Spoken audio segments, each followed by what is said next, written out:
Hello, everyone. Welcome to episode 45 of the Comic-Con podcast. I'm your host, Nemesis Prime. Hey, what's up, everybody? Sounded like, you know who you sounded like there? You sounded like Salad Fingers. Do you know who Salad Fingers is? I have no idea who Salad Fingers is. When we are done with this, you are required to get on YouTube and look up Salad Fingers and watch the Salad Fingers videos. It's the creepiest shit in the universe. What's up, everybody? Manimal here.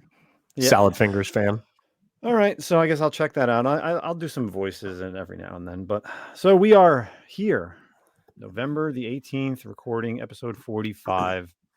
Got a lot of stuff to talk about. We're really not going to go too much into Disney Day because I feel like it's been bombarded. But we'll bring you some other great news that has been dropping yesterday, today. We're going to talk about some TV shows and some community stuff. But before we get into that, Zach, did you see my message that I sent in the Lords group chat about 2 hours ago?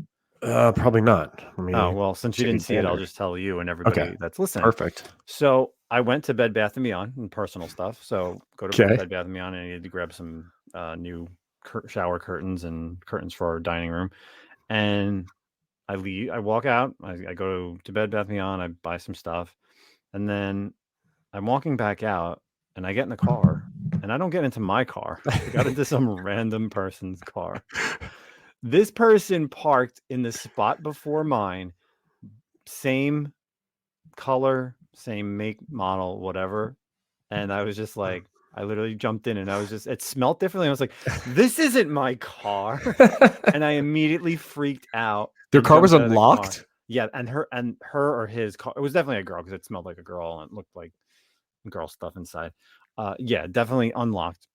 I'm just so glad like nobody, and then I like immediately got out and walked to my car, like didn't really think about it and looked around and made sure nobody saw me just go in and out of two different cars.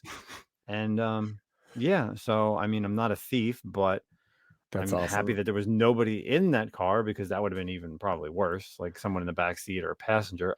Literally wasn't even paying attention, just saw the black car and jumped in it, and I couldn't believe it actually unlocked too. So I had a situation not too long ago, actually, where at work, and I was riding with one of my coworkers, and I came out or whatever, and I climbed. I walked over to the car because I was. Is that right? I'm trying to think how this happened. I know what happened. I was meeting my coworker in a parking lot, right, to meet up and ride together, and drives like an F-150 or some shit like that, which is very popular down here in El Paso. And I just get out of the car and I start walking over and I open up the passenger door and I start to climb in. And there's a woman inside the driver's side seat. And both of us are like, ah, like looking at her. And you could see she was like, what the hell? And I was like, I was equally like, what the hell? And so I was like, oh my God, I'm so sorry. This is not the right car. And she's like, okay. And I just like walk off. And luckily, like 4 cars down is my coworker's car. And I think she saw me get in there and she probably like made more sense to her. But I have like the mental image of her face like burned into my memory of like the surprise look. Like she almost was like very accepting at one point. Like she was like, oh, okay, yeah, come on in, But I think she was like, what the fuck? I don't know how that would go down out here in New Jersey, or New York. Well, Texas, I'm lucky I didn't get shot. Well, yeah, that too. You're right on that. So, anyway, so that was my little thing that happened earlier, about 2 hours ago before we started recording. So, let's get right into some stuff. We got some community. We got one community message. It's actually a holdover from last week, and it's actually from our buddy Nate. He said, "Then this is regarding our Eternals review. So, if anybody hasn't, or you have watched Eternals, go check out our review. We did some bonus content on that." So Nate says, good listen yesterday to the Eternals review. It sounded like a much fairer portrayal than the harsh picture that the reporters painted. Zach, I wanted to share this book with you since it will connect the Black Knight and Blade universes. I'm not extremely well versed, but I do know MI13 is a British agency used for tracking supernatural threats, and both guys were members of that team. The new Excalibur run back during the Decimation storyline could be another run to look out as well. And the book he's talking about is Captain Britain and MI13's first issue, which actually appeared on this week's cover price top 10. I think it Yeah. was actually number 9 or number 10. So that's it's really interesting that people went out and bought this book, and Nate knew about it last week before I guess it got really specced on hard. Yeah, I'm actually familiar with both those runs. My only thing is though, I'm not sure, and I could be completely wrong about this. I know Blade joined MI13. I just don't remember if it was at the same time during that run that Black Knight was there. Also, during that time, Black Knight gave up the sword to like a Muslim woman. I can't remember her name. It was like Farak or something like that. I have to look it up. But she actually was the wielder of the ebony blade for a while, or maybe Excalibur. I can't remember. It got kind of confusing for a while. But then in New Excalibur, for sure, that was kind of like, during the Decimation run, which was a great team. You had Juggernaut on the team as well, which was actually like a really surprisingly good New Excalibur run. And it was very much tied into the Captain Britain stuff. But I don't remember specifically, like I said, if like Blade and Black Knight were actually on the team at the same time, like interacting together, which they might have been, but it just doesn't stand out. But he's right. The Captain Britain MI13 run and the New Excalibur run were both they were very good runs. I read both those. All right. Maybe you go out and check those books out. And that's where the MCU is going to be heading in the near future for Phase 5, Phase 6, who knows? But thanks, Nate, for the email. Of course, you can always email us at thecomiccom@gmail.com. Send us a direct message to the Comic Con Podcast on Instagram or any one of our Instagrams, Milton the Manimal or Nemesis Prime. If you guys want to drop anything out there, whether it's an article, a voicemail, we'll play it here, talk about it, reviews, whatever. So let's get right into some of the topics of today. Coming over, let's do comics first. So this just dropped actually yesterday, or I should say even maybe this morning, and I was super happy when I read this. So over on Screen Rant, Gwen Stacy variants unite in Marvel's Gwen-Verse comics event. So Gwen-Verse getting a little mini series. So Gwen Stacy, of course, we all know is the current Ghost Spider. This was announced with the newest solicitations for Marvel coming out in February, that a 5-issue miniseries by Tim Seeley and Jody Nishiyama would be taking Gwen, which is going to be Gwenum, Gwenpool, Night Gwen, a bunch of other characters of the Gwen Stacy, and showing different hero versions of her or heroines in this 5-issue miniseries. So not much is known about the series other than there is going to be a bunch of artists doing a ton of variants. I'm sure there's going to be a ton of exclusive variants, and my wallet is going to be hurting come February. And with that month as well, they're doing the Gwen Stacy exclusive variants as well for each of the different, I should say, titles. So like Amazing Spider-Man's getting one. There's Black Panther's getting one. So you're going to see a lot of those coming out as well in February. But I think they're more this time around. They're not whatever title they're on. They're not the character. It's actually more X-Men related. So it's called like X-Gwen. So you have her as like Rogue and Emma Stone, Mystique. And I saw the Wolverine one, right? Yeah, there's the Wolverine one as well. So give me a cool little 5-issue miniseries. I'm excited because I pick up all things Spider-Gwen, and like I said, the wallet is going to be hurting if they decide to do exclusive variants specifically for Gwen-Verse, which I know they will. So, and I've already kind of reached out to one of the artists if I can purchase some original art. Cool. What are your thoughts? I mean, I'm not a big Gwenum fan necessarily, and I'm definitely. I don't chase those like covers anymore to try to collect them all, but that's cool. I mean, I know there's a big, fan cult out there like yourself who love her, and so I mean, no real thoughts. I'm always down for more stuff, but I won't pay for them. I won't. Yeah. And it's interesting too, because not only are they doing that, but they're doing that. I don't know if you've also read this, the what if Miles Morales was Captain America? Did you see that little series that's coming as well? I didn't. So also in February, they're dropping, or actually I should say March, it's dropping. I think it's a mini series. It's every issue is different. So the first issue is what if Miles Morales is Captain America? So basically, I guess instead of kind of like living up to, wanting to be Spider-Man and then getting bitten, maybe he ends up getting the super serum and becomes Captain America. And I know that they've already said that issue 2 is going to be what if Wolverine. So I guess obviously it's a different universe, and it also seems, according to the article, that Starlin is going to be Falcon in that like what if universe. So of course Who's going to be Starlin, Falcon? Starling, Oh, that's okay, gotcha, Vulture's gotcha. granddaughter. Yeah, yeah. So that's kind of what it looks like for this what if miniseries that's dropping. And I guess they're pushing Miles next year. That's really interesting in a what if series. So out of nowhere. I'm looking at some of these covers for the Gwen-Verse, and the cool Mhm. one is what is it? It looks like her dressed up as like uh Nighthawk with like the Um, cape I and haven't. Well, she is Night Gwen. There is that Night Gwen. oh, is there? Yeah, that was during the what was that last garbage event that was out? you narrowed it down right there.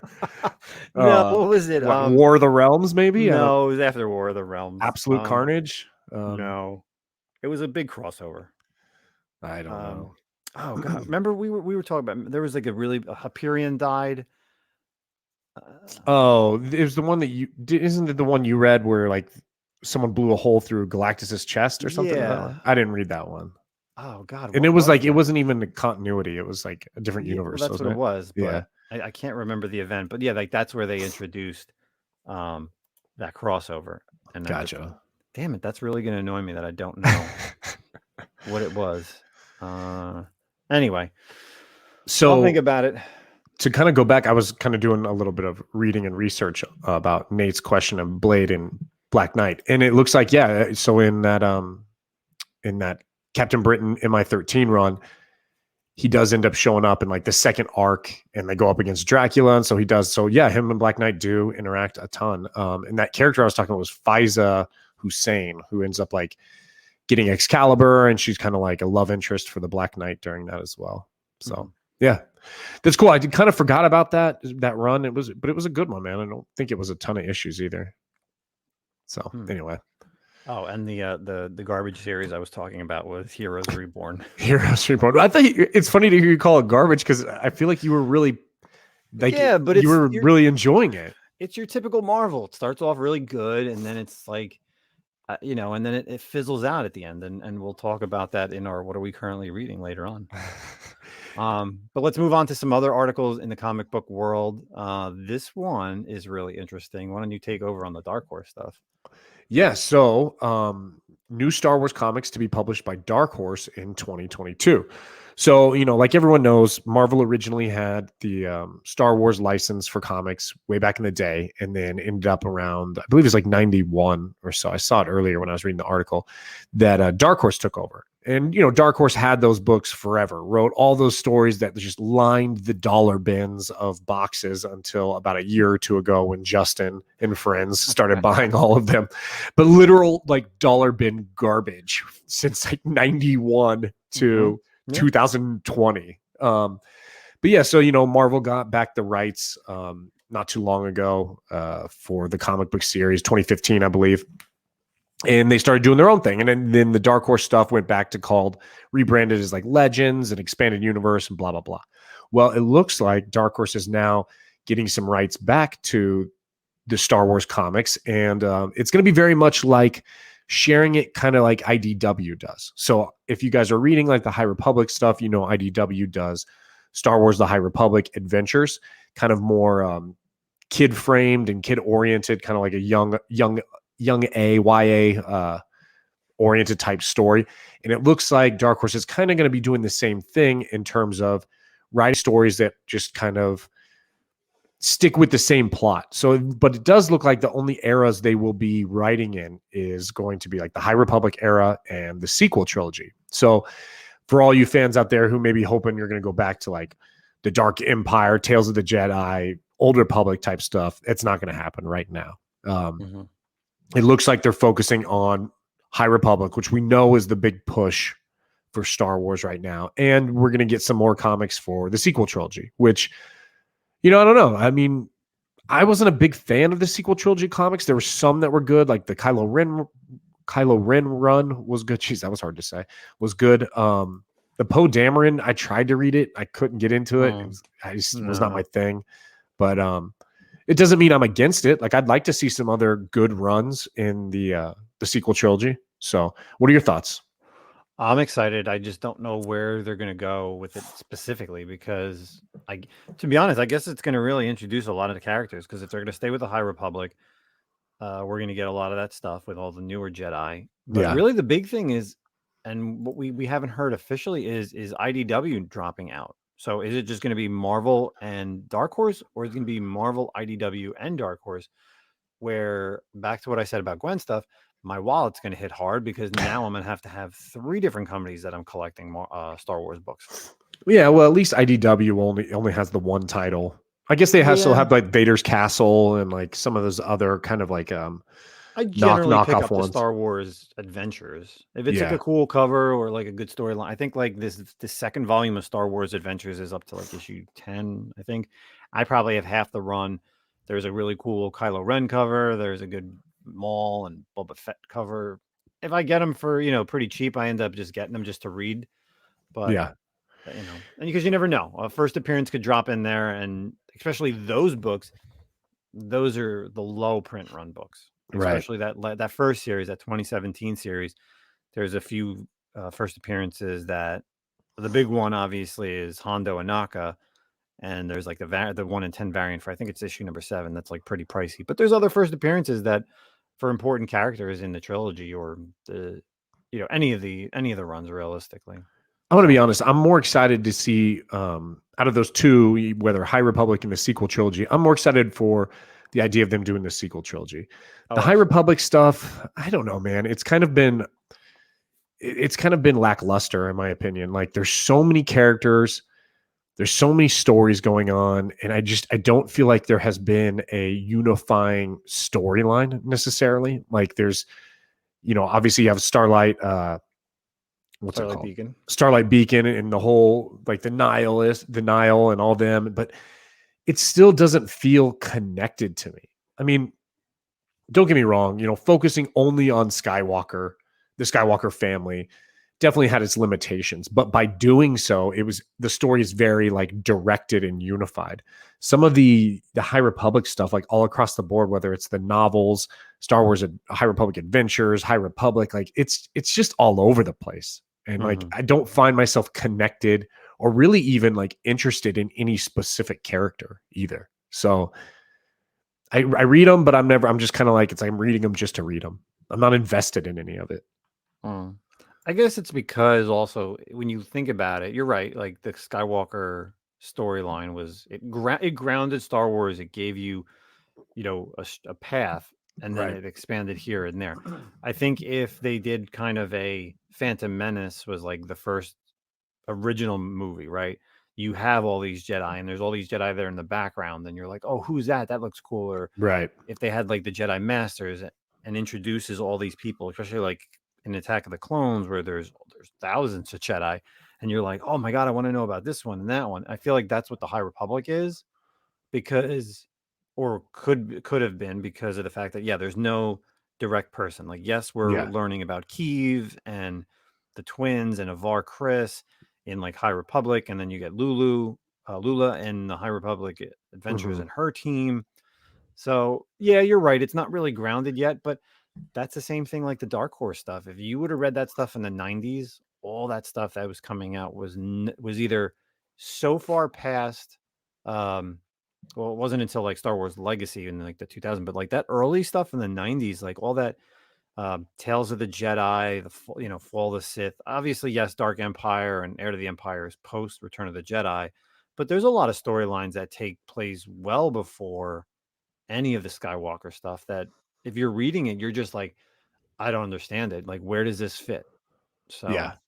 So, I'd like to see them do like what would be really cool with High Republic is do like targeted mini series, like a la Darth Maul 1 through 5 or whatever. You know what I mean? Like focus on some of these, like even of our Chris, like we haven't got a lot about her. She's just kind of like the one in charge somewhat, but you don't really get to know her at all that much. So it'd be cool to have like little mini series on these characters, like a 5-part mini series on Avar Chris or on Kiev or whoever, any of the guys. There's that one dude who's like, they mention him a lot. God, I can't remember his name. That's the thing. Is like I barely remember these guys' names either. So I'd like to see a little bit more mini series rather than just these ongoing High Republic. They need to develop these characters more.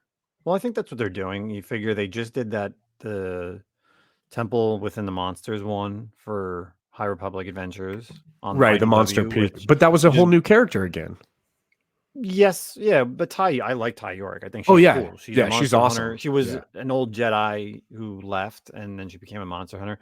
They have that new Trial of Shadows, which is a 5-issue mini. right. Marvel's also going to put out the Eye of the Storm, which is based on Martian Row. Like that's going to be another mini next year. So I think that they're doing it right. They just needed to build at least a little bit before they just were like, here's an ongoing, and then 2 months later we're going to do mini series, because Yeah, then you really would be thrown for a loop. So at least by this point, and especially with the novels, if anybody's read the novels, you have a base of some of these characters. So. right. But yeah, Cool. that's I think the Dark Horse stuff is going to be interesting. So we'll Yeah, see it'll how be that good. goes. Any other comic book stuff? Um, I don't know if you had what did another we article. have? No, I don't think comic book related. But we did have a couple more. You found one. Well, so I guess since this kind of ties in, before we get into that, do we want to talk? We did a little bonus content about the Spider-Man No Way Home trailer. We So, did. so if you guys haven't checked that out, we did a little impromptu live show Tuesday on YouTube. It just literally Justin's like, "Hey, we could have gone live today for the trailer," and I was like, "Dude, I'm literally sitting by my computer right now. If you want to do it." And so we logged on, and some hijinks ensued trying to find the correct trailer. Yeah, We kind of looked like idiots, but whatever, dude. We had fun with it, and yeah, it was a good time. the Spider-Man We did trailer. we did some detective work. So what's we can kind of break down. I guess now that it's settled, Yeah. the trailer is settled. What do we think about it? How does it make you want to see the movie more? Is it really anticipation? What are your thoughts and everything on it? So do you want to go first? Sure. Yeah, I mean, I've always obviously MCU. I'm going to see whatever.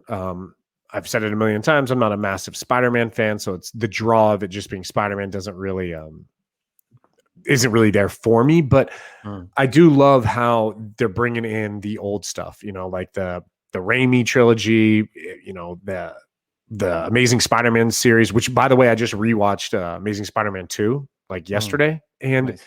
dude, honestly, okay, I'm kind of going off track here, but I think, and I was telling my wife this, I think my opinion is, and this might really throw people for a loop, I think Andrew Garfield is the best Spider-Man we've had. And Agreed. I think it's because he is the perfect like combination of both Peter Parker and Spider-Man. So the Tobey Maguire, it was kind of, Tobey was a little older. Don't get me wrong, Tobey's great, but he was a little older. He definitely didn't have that high school feel. I didn't feel like they leaned heavy enough into like his intelligence in the Sam Raimi trilogy either. And then you move to the Andrew Garfield, or I'm sorry, let's go to Tom Holland. We haven't really seen much of that either, like the intelligence and the science aspect. And like everyone says, I've never really liked how Tom Holland is completely dependent on some kind of a mentor in every single one of his Spider-Man movies. Now, he's great, and both Tobey is great as well, but the Andrew Garfield is like the perfect combination. Then also throw in, which I know you're going to love because you've mentioned this to me before as well, is the Gwen Stacy story. It's like the perfect Spider-Man story, and we get to see actual Gwen Stacy die the way she did in the comics. Like, it's sad to watch those first two movies in a way because it's like, damn, man, like the way things ended for him in Amazing Spider-Man 2, they could have really set up so much great stuff in like a second movie or a third movie. You know what I mean? Like the storyline would have been great. So sorry, it kind of went off track there for the trailer, but seeing these villains come back, seeing Electro come back, and look more like Electro in the comics rather than like the Ultimate Spider-Man Electro. All the villains coming back, and then obvious, you want to talk about what we think is going to happen, what I'm sure everyone thinks is going to happen. Listen, this is what I thought about this. You're going to get the people who, and this is going to happen in the movie theaters. Everybody like us who is like, watch this trailer a bunch of times, dissected it, Right. did our detective work, all these other YouTubers, podcasts, this and that have watched this trailer and been like, yeah, the other Spider-Man are definitely going to appear. We said it, if you watch our YouTube thing, I said there's absolutely a part where the three villains are jumping at one Spider-Man. They're of course jumping at all three. Because Yeah. even in the UK trailer, you see Lizard's head turn like he gets hit. So what is he getting hit by? The wind? Um, but so here it is.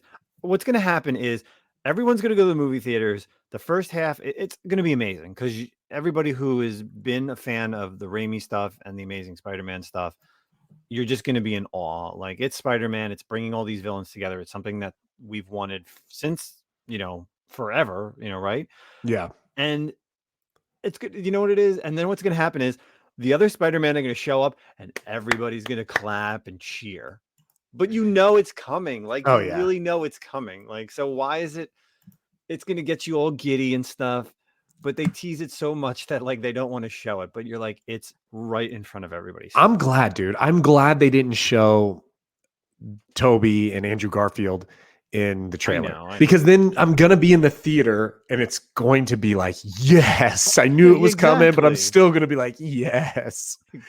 The only question is like, how much in the movie are they going to be? You know what I mean? Like, it's going to feel, I'm prepared to be a little disappointed. Yeah, you think so? I'm prepared to be a little disappointed if there's no, because you're going to want an interaction between them, right? And then there's also that like, that leaked photo of them all standing with their masks off, what looks like the same end scene with like scaffolding and stuff like that. So, you want the interactions. Obviously, you would love to hear kind of like some kind of a wrap up, like with their lives, like what happened to Tobey Maguire. Cause obviously his trilogy was like, it just ended and it was like ended in like this weird position. And then even Andrew Garfield's like, the last we saw of him, well, his girlfriend just got her back broken and she's dead. And like, dude punched Rhino in the face, and that's the last we saw of him. So it'd be nice to get some closure on those. But I think those that's what it storylines. is. It's the reason why they're not going to be in it for that long is because there's no way that if they would have been in it for a very long time, there would have absolutely been more leaked photos, Right. And something. I was reading an article, or even Tom Holland said it in his little like interview before they showed the trailer on Tuesday, that Willem Dafoe was literally in costume as the Green Goblin, walking around with like a giant cape, like a giant hoodie in the costume. So nobody even knew what it was. Yeah. So you had no idea who it was, who it could be. So, and that was to, again, from the peeping Toms and people out there, like they wanted to keep that such a secret until the trailer. So let's talk villains. Sorry. Right. You're finishing your. Yeah, no. Sorry. And it's just basically, and that's how they did it. So I don't see that, because you got to realize this is going to be a really long movie. There's still the whole thing with like him being public enemy number one. Yeah. Doctor Strange is in it somehow. Octavius comes, he looks like he's a villain, and then he becomes a hero or like an ally with him. Yeah, and it looks all like the other that. villains, and then the Spider-Man are going to come. Like, there's going to be stages for this movie, but I don't think they're going to be in it for that long. Yeah. So we're talking villains. Obviously, from the trailers, we know directly you got Alfred Molina back as Doc Ock. Like you said, Willem Dafoe is Green Goblin. We're not entirely sure we're actually going to see him outside of the armor, the suit, which would be good. I mean, then you don't need to get him out of it. Like, just keep that distinct voice, and then you don't have to de-age him either. Would be great. We saw in the preview, we saw a lizard, we saw Sandman, and we saw Electro. So with Jamie Foxx for sure confirmed. We don't know Thomas Hayden Church is back as Sandman or if it's just like a CGI Sandman. Same thing with the lizard. We don't know if the actor I think it's Rise Infins or something like that. Yeah, you're right. Wow, good pick. Yeah, hey, look at that. Sometimes I can remember things. And then we saw, you saw, and you had to bring it to my attention because I missed it. We saw another goblin that looked very much like the James Franco goblin from Spider-Man 3, right? Yes. But some people are saying that it's just Willem Dafoe without his helmet and just a mask. Could be. Yeah, could be just like geared up, like lower gear level. Yeah. Yeah, maybe just like a change in armor similar to like what Otto has, because we see him with his metal, and we talked about this on YouTube. We talked how he's got like the metal gray arms, but then you see him later on with like reddish Tony Stark-esque arms. Right. And somebody even said that it's like nanotech, like the Yeah, nanotech attaches to I his read that stuff to too. help Yeah. him. So, and then also, but even today, I think they just confirmed that Michael Keaton's going to be in there as Vulture. So that's your sixth villain. Yeah. So there was an article that came out that Michael Keaton was on Jimmy Kimmel's show talking about Spider-Man No Way Home, talking about Morbius. And here's the deal. I read the article and it actually doesn't really say No Way Home. He just says, I was filming some Vulture stuff. Now, that could easily be Morbius because we know we've seen him specifically in that trailer. We saw him. So it could have been Vulture stuff in that movie. But a lot of people are wondering, oh, maybe he might be in No Way Home as well. So we don't know. Maybe he's the sixth one. I mean, obviously, look, dude, it'd be so fucked up to have 5 villains in this movie and not give them like the actual like Sinister Six. Like everyone's been clamoring for Sinister Six, right? And they're like, ooh, we got 5, the fabulous 5. That's all you get, like, you know. So yeah, it would be cool to see him as Vulture. I don't know why they would leave that out, to be honest with you. Like, out of all the things you showed and you were trying to keep secret, it seems weird to me that you would leave out the villain from the first movie. Because that's, and like you said it on YouTube on Tuesday, that's the only Tom Holland villain, right? Like Mysterio's dead, unless again he's not dead, Unless he's not dead, or he comes, or there's like another Mysterio from another universe, but or Matt Gargan, man.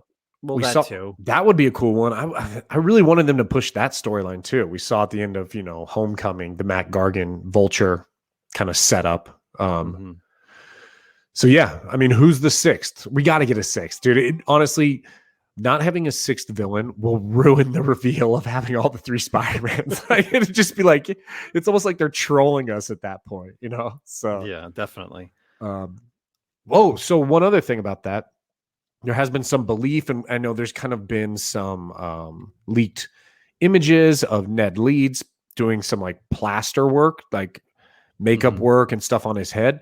And so some people are even thinking like maybe that that goblin that we saw in the like down the black version or whatever suit version, maybe some people are thinking it might even be Ned Leeds' Hobgoblin. But I don't really see him breaking bad. Like, there's already a lot in this movie, right? Yeah. So to break bad and have Ned Leeds, unless it's a Ned Leeds who broke bad in a different universe, or that could be that. Then you don't have to make your Ned Leeds in this universe break bad. Maybe it's like that would really shake Tom Holland a little bit. Yeah, I could see that too. You're right. That's a possibility. So, but that'd be a really shitty Hobgoblin to have him in that. Like, you want Hobgoblin in that like orange, right? Like the traditional Hobgoblin. If you're actually going to first time see him, that's what you want him, So I'm excited, man. It's going to be cool. It's going to be a great movie. Tickets go on sale on the 29th of November. I have to buy them. Like, I think the last time I bought tickets, like the day they went on sale, was maybe like Avengers Endgame, I feel like, or even Star Wars, because I know that's I'm not going to be able to, like, when, between like Eternals and Shang-Chi, I could just buy the tickets literally like the week before, or a couple days before, and I could still get good seats. But like, I feel like this movie, if I don't buy them the day of release, I'm not going to be able to get it like when I want to see it, and like the theater, so if December you're looking to get 17th. so if you're looking to get tickets, they go on sale the 29th of November. I'm not sure the times, but I'm sure it's like in the morning, and good luck to anybody who's going to try to get tickets out there. So let's stay on some movie and TV news. So this week on Hulu, secretly and kind of silently, Marvel's dropped its Hit Monkey series. So I did not watch the MODOK series. I watched maybe like 2 episodes. I couldn't take the animation. I just don't think it was that good. But you know what? I was like, Hit Monkey came out. I was like, we do the podcast on a weekly basis. I was like, let me give this a try and see how it is. And it's 10 episodes. They're all up right now on Hulu. And let me tell you, this series was amazing. I loved it. Like I knew nothing of Hitmonkey, and then when I read about Hitmonkey, it's very true. It's like 100% true to the origin. Like the first couple episodes are definitely all about his origin story, and it's exactly how it is. It's an American assassin. He goes to Japan. He kind of gets screwed. Uh, he gets taken in by these Japanese snow monkeys. The one monkey doesn't like him. They heal him up. He ends up getting killed, and then and then basically the one monkey kind of is like not like the leader, but he ends up being very like savage, kind of like him like he wants to be like a mercenary, I guess, in a way. And then Yeah. he and then the assassin, the American assassin, becomes like his ghost. So he's kind of like his ghost buddy. And it's just such a great like buddy cop show. Like it's very how I said it to you and in the chat, I said it's like Archer meets Invincible Hmm. because Archer has like this distinct um animation style, but even how Archer is, like the way he talks is exactly how the main character who's played by Jason Sudeikis talks. He's very like forthcoming, he's very quick-witted to the monkey, and he's always dropping lines and the monkey just doesn't understand anything. He's as basic stuff as like money or like getting a hotel or just everything, and he's always like throwing out like these movie lines and he just doesn't understand it. But of course they can talk to each other in a way where even though the monkey talks like a monkey, Jason Sudeikis' character Bryce can actually understand him. So Hmm. not really to spoil too much, there are a couple of villains in there that are really awesome. The trailer did show Lady Bullseye, so that's not really a spoiler at all. There are a few other characters that are in there, which I'm not going to spoil, but it introduces a quote unquote mutant into this because they even say, oh, this mutant, blah, blah, blah, hero or villain of Japan. So I'm going to leave it at that. But I Interesting. highly recommend checking out the Hit Monkey series because it's very violent, like Invincible, like very bloody, heads getting cut off, tons of bullet holes all over the place.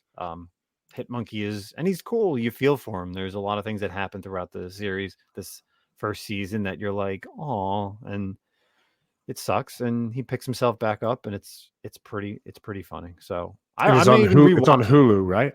Yeah, it's on Hulu. I probably will end up rewatching it because like there was times where I was laughing that I like missed certain things, and you got Olivia Munn, she's in there. She plays one of the characters, and George Takei is in there. So a lot of people, actors and actresses. I'm gonna have to check it out. I just had you mentioned it to me, and I didn't get a chance to get around to watching it, but I definitely will. I'm interested. It looks pretty cool. It actually, I read that it was it's the most violent like thing Marvel's done. Oh, it definitely is. If anyone out there has watched Invincible, it's like watching Invincible because the killing is right up there. Hmm. Like just it's the gun shoot, all the shooting. It's not like shooting guns and people like dodging away and oh, here's like a little bit of blood here or there. No, no. There's like this one part where, and this really isn't like a spoiler, but literally Hit Monkey is chasing some bad guy, and so is a sniper, and they're going shot for shot against this bad guy. So like Hit Monkey will shoot him in the shoulder, and then the sniper hits him in the knee, and like it's just it's pretty brutal. And then there's this one like long ongoing gag throughout the entire series of this one person, and I'm not gonna spoil it, but it's a really good series. I cannot wait for season two. They definitely set it up for season two. Again, Jason Sudeikis' one-liners are very, I guess what's the word, like pop culture referencing. Yeah. So and again, introducing Lady Bullseye was awesome. Would I consider running out and getting her first appearance? Because now that it popped, no. I'll tell you right now, no. But it's 10 episodes. They're all out there on Hulu, so give it a watch. I immediately told everybody to go check it out, and like I said, I'm definitely probably going to rewatch it sometime soon because I enjoyed it that much. And they're quick, 25-minute episodes, so blow Yeah. through I'm it in definitely like a gonna few check it hours. out. So cool. Cool. Definitely worth checking out for sure. Or we're kind of in that zone too right now where there's like what Hawkeye comes out next week. Is that right? Or 2 weeks from now? Yeah, And Hawkeye so is on Thanksgiving. Thanksgiving, yeah. Yeah, they're dropping the first 2 episodes on Wednesday, actually, the Wednesday. So it's Nice. so Ooh. that'll go from next week until just around the end of Christmas, and then we have Book of Boba Fett. And actually, it's this weekend, and I completely forgot is D23. Yeah, So that's right. it's very quiet. I know a lot of people are, we're really not getting into all the Disney Plus stuff for Disney Day. There wasn't a lot of Star Wars stuff, and there wasn't a lot of obviously movies because the Disney Plus Day was all about Disney Plus stuff. So with Disney D23 this weekend, I think we may hear some announcements, especially on the Star Wars side, because that was very light last weekend. So real quick, the week before Hawkeye, give me one thing that you're looking forward to the most in the Hawkeye series. Haley Steinfeld. Well, that's not looking forward to. You already know she's in it. I I think just maybe expanding on the whole Clint Barton, because I feel like we didn't really get to see a lot of Clint like Right. in Avengers and Until Civil Endgame, really. War. Yeah, but not even so much of that realistically. I mean, like what's his runtime or screen time, you should say. But Yeah. no, I'm looking forward to definitely expanding him out more, like seeing more of him in action. And Gotcha. again, Haley Steinfeld. Steinfeld. I think I'm excited I want to see more of Yelena Belova. Oh, Remember that's right. how Black Yep. Widow ended, showing that he was like responsible for Natasha's death. So I'm interested in that. And then the second thing is I can't wait to see what they do with Echo, and obviously with the Disney Plus thing, they already said they're doing an Echo show. So she's going to get a lot of attention. She's going to be developed well enough, hopefully. So I'm excited about those two things. And I mean, don't get me wrong. Everything else looks great. Like the Kate Bishop and Clint Barton dynamic looks spot on. Looks amazing. Mm-hmm. And then I guess fingers crossed we get a little bit of Kingpin. Maybe we get They're some definitely gonna be Kingpin. able to. They're definitely gonna tease some stuff out. Yeah. I've been watching like little clips here and there that've been dropping this past week, and some featurettes and some interviews. And like you said, the dynamic between the actor and actresses, between Jeremy Renner and Haley, they put on a show. Yeah. And it looks like they Cool. had a lot of fun. It's a quick series. What's it, like 7 episodes, I guess, because you figure you're 6, getting. I think. Yeah. Yeah. So I want to see as much as possible, and this may be the first series that I'm excited to like really watch and then possibly rewatch, unlike the last 3 that we got, because Yeah. I don't really want to I don't really want to watch them. It's Like a lot of again, investment on those last. Like honestly, I even thought about like, okay, if I was going to watch WandaVision again, I'd probably just watch like the last 2 episodes. that's what I did. I wouldn't watch like the whole thing again. And yeah, same. Even Loki, man. I mean, they were all good, but I have no desire to watch them again. Yeah. So we'll see. All right. Any other news or articles? I don't think that's. I think that's that's all it. we have. Yeah. Awesome. So let's move on to, of course, the last thing for the evening. What are we currently reading? This week, of course, there's still some issues with Diamond getting books on time. The ransomware is still out there, so they haven't said if they're paying up or what's going on. But a lot of these stores are still not getting their books on time. It really does suck for all these local comic shops. A couple of my books were delayed, but I was still able to get some books that I really wanted to pick up. So my 2 books for this week, one is an honorable mention because I already talked about this series, this is actually a good Marvel miniseries, Dark Ages #3. Okay. I'm really enjoying this series, like, because it's not continuity, but the whole fact that a lot of these characters don't have power. Their powers in a way. There's no electricity.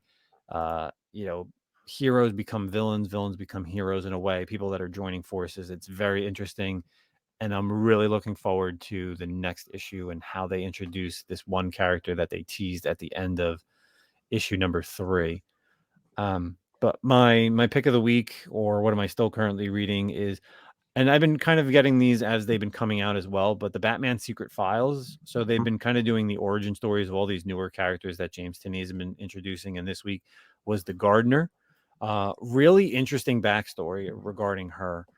She has ties to, not only, of course, Poison Ivy, because that's kind of what she looks like. She's got these plants around her. She's got these plant dogs, but she's got ties a little bit to Alec Holland and his wife Linda, as well as the Floronic Man, who of course appeared in Swamp Thing.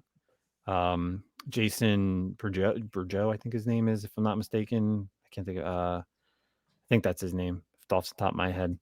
But yeah, it's a really great series. It's interesting to see how that, and it really explores Pamela Poison Ivy a lot more, because the history is that they were kind of like together before Poison Ivy became bad, and then she turned bad. And I think this is more of a New 52 spinoff because of the character that we see in this storyline, and how even because pre New 52, Poison Ivy was more of just like a character, but then in New 52 she became like this, like almost like a metahuman. She was definitely changed, and Oh yeah, poison ivy, yeah. yeah, and it kind of expanded her in a way where we kind of see the backstory, and then how the gardener kind of tells her how, like, once she became a villain, and then she went to Arkham, and then she met Harley Quinn, and then Harley Quinn got a part of the Suicide Squad. So there's a lot of things that happen in this issue, but it fleshes out the story of the gardener, and I really like how these characters that are being introduced by James Tinian are getting like these little secret files. I talked about the Miracle Molly one a couple weeks ago, and I think these are books that everybody should be picking up, because when you talk about like their first appearances, yeah, they're just their first appearances, but then you always have those issues that eventually will pop, like the origin of the Right. character. So these are definitely books that you'd want to pick up now. Not to say that they're going to be selling out or they're going to go for crazy money, but you know what? For the $5-6, it's good just to have it in the collection in the event that they do end up using the character or become something in the future, because you can't keep using these older characters and kind of keep retconning them. You Right. need to introduce new characters and have a good origin here in like the modern age, because we've seen all these characters from the golden age, silver age, and up that have constantly been retconned, because when they were introduced in the 40s, 50s, and 60s, like, okay, that was the times. Now it's like these characters are way different, and the world that we live in is way different. So that's my pick. Yeah, that's actually the book I was reading when we started the show right now. I haven't even finished that one yet. And I've really liked those Secret Files as well. I think Clown Hunter was one of my picks of the week at one point. Oh, yeah, that's right. I remember that one. They did The Signal also. And then they did Peacekeeper, the recent Peacekeeper guy. Mm-hmm.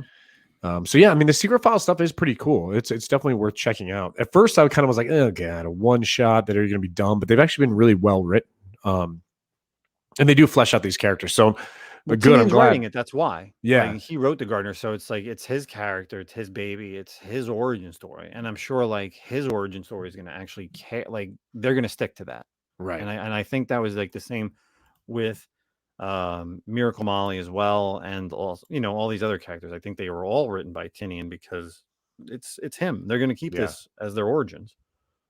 So what about you? What did you what are you currently reading? So yeah, it's kind of been some light weeks, to be honest with you, and nothing really has like blown me out of the water. So this isn't like a new book, but it's just continuously just been so awesome. And not to get on the Tinian bandwagon, but yeah, I'm there. And that's Nice House on the Lake, book 6. So Nice House on the Lake, if you aren't reading it, man, you are missing out. This recent issue, I don't want to spoil anything. There is some definite changes in the storyline in this little universe, and it's a pivotal issue, I feel like, in this run. We know it's going to be 12 issues long, so we're halfway there.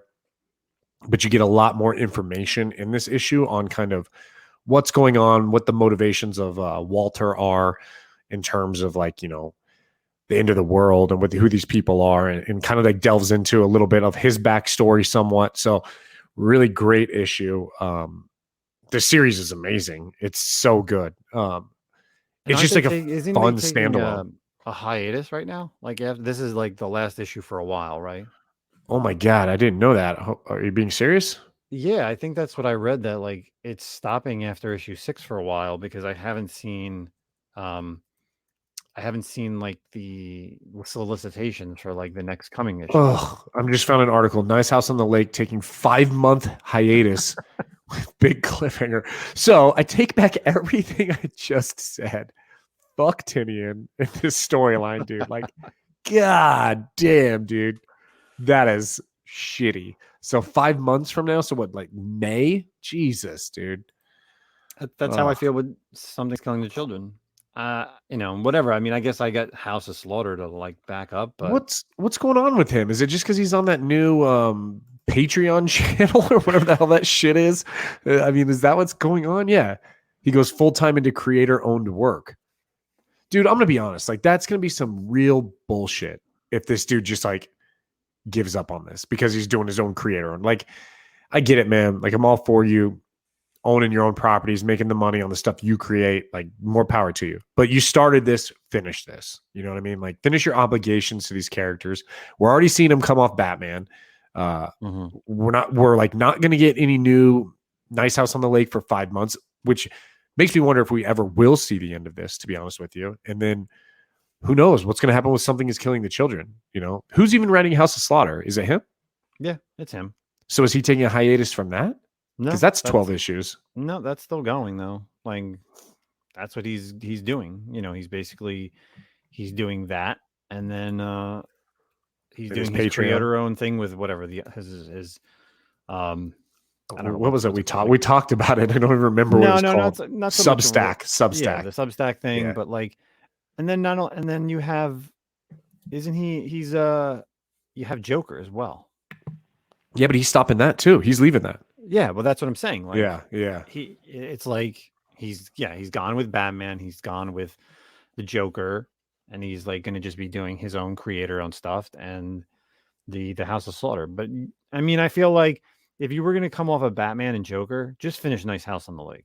Right. It was a mini. Like it's not going to take that much longer. Finish that, and instead of like taking all this time off to come back to it for 6 more issues, like just put it out.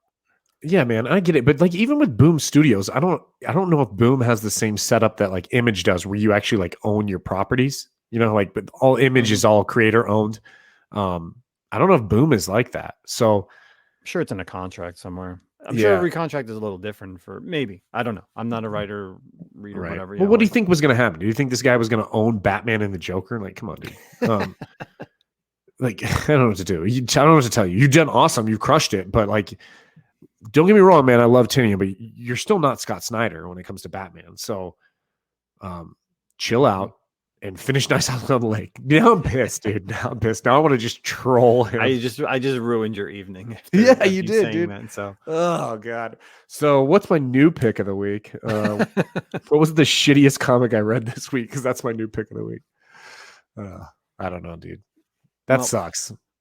I'm sorry. Well, everybody and anybody who's out there listening and didn't know that, if they thought like issue 7 was coming out in December, well, guess what? It's not. It's not coming out until possibly at least May or maybe even June. Who the heck knows? But so because of that, let me give an honorable mention. Read I mentioned it somewhere. I think it was in Lords. Shang-Chi. Shang-Chi issue 6 was like the last issue of this little story arc. And it's a good run. Like, I'm actually really enjoying the Shang-Chi run, and check that out. Shang-Chi number 6. Pretty cool. All right. Nice. Fuck Tinian. So that's it for what are we currently reading. I don't think we have anything else for the evening. I have to get ready for a Whatnot sale that I'm doing. I am possibly doing another one on Friday. So if you're listening to this early enough on Friday morning, mid-afternoon, or early evening, I may be doing one on Friday night, slinging some slabs possibly. If not, of course, I like doing them once a week. And I may be at a secret location next week doing an interview with somebody that I cannot talk about. Ooh. So speaking of which, future, we wanted to talk about a con coming up next year. We'll start prepping people for. Do you want to give the dates? Yeah. Do you have it up? If not, I have it up. So next we have in April. March, I thought.